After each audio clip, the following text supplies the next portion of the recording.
Hello everybody, and welcome to a video on the 10th anniversary of RuneScape. What I'm going to be going through today is basically a nice summary of the 10 last years of RuneScape and what's been going on. I won't be going into a lot of detail on things, but I'll be going through like the major things. So to start off,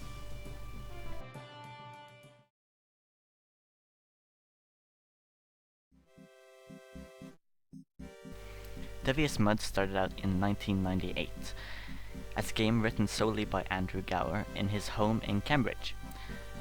MUD stands for multi-user dungeon, and the game had isometric graphics. And this was pretty much RuneTek 1, and there are currently 5 RuneTeks. They're basically the game engine which runs RuneScape. A new version of DeviousMUD was released in 1999. Although it was completely rewritten, it kept the same name and remained similar to the original. It was released as a public beta for 1 week, but because of the limited release time, there are only a few screenshots in existence. However, at RuneFest 2010, Andrew actually demonstrated some of DeviousMUD's gameplay and combat systems and other things like that. In October 1999, he started another rewrite. This time, he was writing with his brothers Paul and Ian. A number of changes were made, and the game was renamed to RuneScape, the version that is now referred to as RuneScape Classic. Something to note was DeviousMUD actually had a resizable game window, and RuneScape actually didn't get this until 2008, so something to think about there.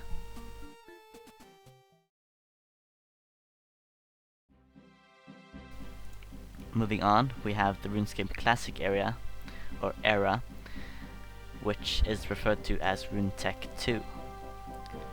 RuneScape Classic was publicly released on the 4th of January 2001, and that's kind of why we're celebrating 10 years on 4th of January. And this is the first version of RuneScape. It is commonly called RuneScape 1 or RS1 by players who've played RuneScape Classic before RuneScape 2 was released. On the screen now you can also see how the stat screen looked in the early stages of RuneScape Classic. Herblaw, known in RuneScape 2 as Herblaw, was released on the 27th of February 2002. This skill required the identifying of herbs and making of potions. Pretty simple. Agility was then released on the 12th of December 2002. This skill made players run through agility courses, gaining experience and levels in order to use shortcuts found around the world. And with the release of RuneScape 2 at a later date, it was still possible to log into RuneScape Classic. However, access was removed for all free players as of the 4th of August 2005.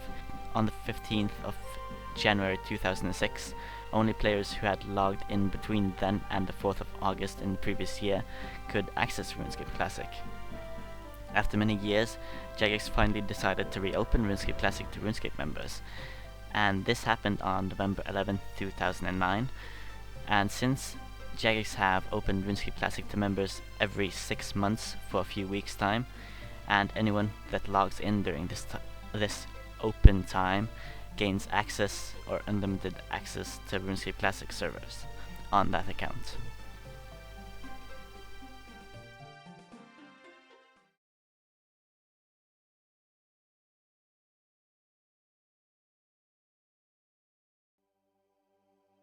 RuneScape 2 was the name given to RuneScape when Jagex released the beta version of what is now known as RuneScape on the 4th of December 2003. The working name for RuneScape was RuneScape 3D, and the finished version was launched on the 29th of March 2004. This three-dimensional version featured a vast improvement to the game engine, as well as improving the sound and interface. The core engine allowed Jagex to expand the game to levels previously not possible, On the 26th of January 2005, the Slayer skill was released, and this skill required players to get an assignment off of a random Slayer master of their choice, and this master would then give them a set amount of monsters or a random amount of monsters, and then the player had to kill these. Slayer experience was given every time a player killed a monster they had been assigned. Farming was released on the 11th of July 2005, and here players had to plant seeds in farming patches across the world to grow harvests. Anything from potatoes to magic trees or fruit trees, herbs, yeah, everything could be grown. And this of course required the seed for it to be grown and a bit of patience. On the 31st of May 2006, the next skill was released, and this skill was construction, and this was taken from the untrainable skill in RuneScape Classic called carpentry. And in this skill, players could build their very own customizable house, but it wasn't cheap, so only the rich players were able to advance farm this skill back at the skill's release. The Hunter skill came out next, on the 21st of November 2006. This let players hunt for creatures using traps, nets, and not to mention stealth. Many new areas were added, containing a wide range of huntable creatures.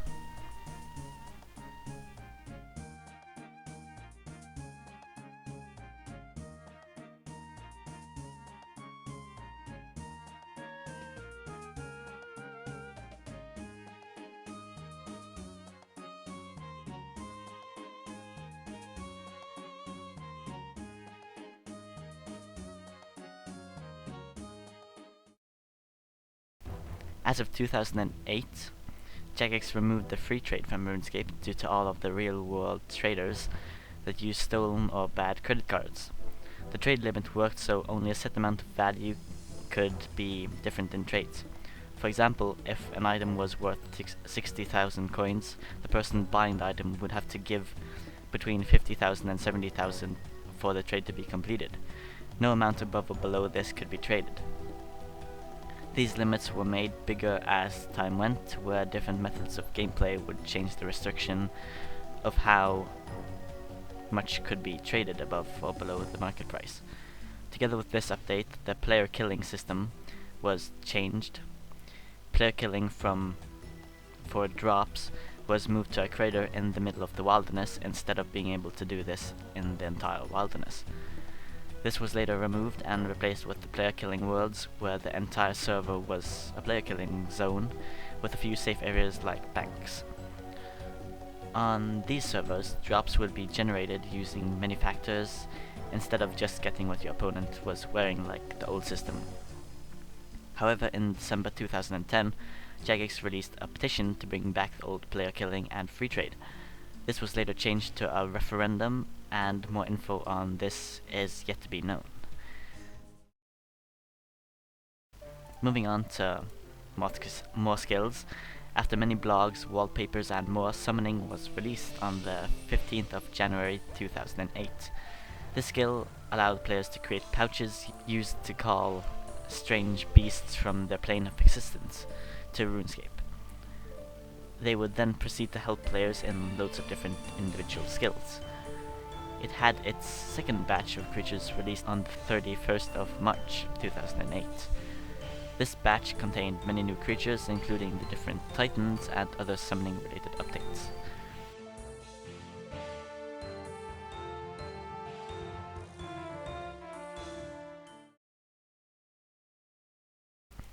Runescape High Detail, also known as Runescape HD or RSHD, by some is a major overhaul to RuneScape's graphics, and can also be referred to as RuneTek 4. One of the largest updates of RuneScape 2 to date, actually. It is currently available to both members and free players. However, in the full screen feature, the full screen feature is only available to members. And here Jagex used OpenGL to implement more detailed textures, realistic lighting, shadows, and an optional full screen mode.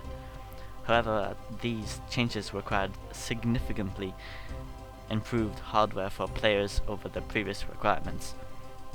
This caused many players to experience latency and slow play or lag, especially when the mode was first released.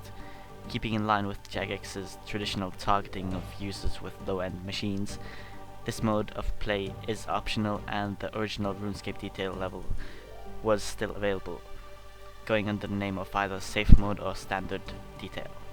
Together with RuneScape HD, all player characters were given a graphical update as well.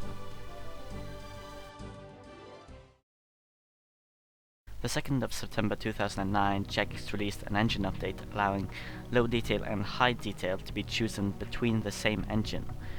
Previously, it was required to choose between high detail and low detail before logging into the game.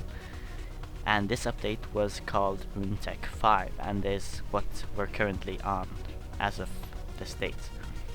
This meant RuneScape used two different game engines to render graphics. RuneTek 5 took RuneTek 3 low detail and RuneTek 4 high detail and merged them into one game engine. With the first RuneTek 5 update, not a lot was changed in the high detail graphics. On low detail, on the other hand, distance fogging and sky color was added together with ground and path blending and smoothing and underwater visibility from land, which previously wasn't in low detail. A list of things which were possible with RuneTek 5 and high detail was given by Jagex, and this list contains skyboxes, particle effects, bloom lighting, and water reflections, none of which were added with the first RuneTek 5 update though. After over 2 years since the last skill was released, namely summoning, Jagex added the Dungeoneering Skill. Now, if this is a skill can be discussed, I guess, because many people call it a minigame. But this skill required players to venture into the depths of Demonheim and uncover the secret it held. Many refer to this skill as more of a minigame than a skill, which it might very well seem like, as no other skill is like that. The skill in itself is very similar to a dungeon raid style gameplay, which might be why many refer to it as a minigame instead of a skill. It's also the first and currently only skill to go to a maximum level of 120 instead of the normal max of 99. With its original release, floors went only up to level 65. However, with the release of Occult Floors on the 19th of August, floors were added stretching up to level 93, and on the 2nd of November, Warped Floors were added, and these went all the way up to 119. We're still waiting on something for 120 though, other than the cape.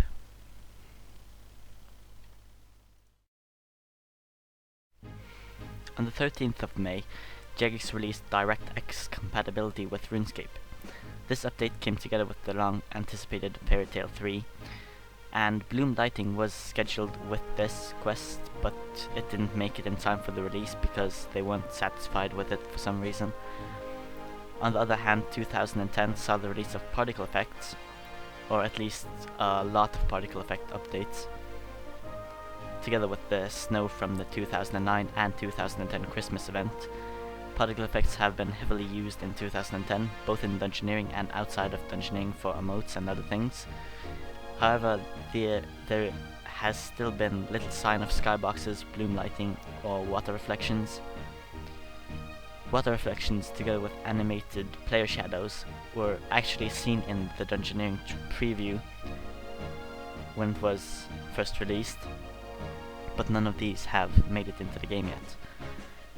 On the 15th of September 2010, Jagex released Z buffering, and this allowed them to create animations outside of one ground square. Since then, multiple emotes have been created using this technology, and the Dragon Scimitar was redesigned to use this technology also. To give a quick summary of how the audio has evolved, At the very first of RuneScape, audio was recorded by various means by Andrew. To start off, they recorded different sounds by, for example, dropping an object into water for the fishing sound effect. Later, devices were behind the music and sounds, and in 2010, Jagex started using voices for content such as talking NPCs. And we've seen a lot of this in Dungeoneering. For example, the warped floor bosses all have voices pretty much, as well as all the demons in Demonheim. Naturally, I couldn't go through all changes made in the first decade of RuneScape's history, as there's so much to say I would end up going on for hours and hours. Still though, I hope that this gave a nice view on some of the major changes to at least the RuneTeks, or the different types of RuneScape pretty much, that's been taking place in the first 10 years.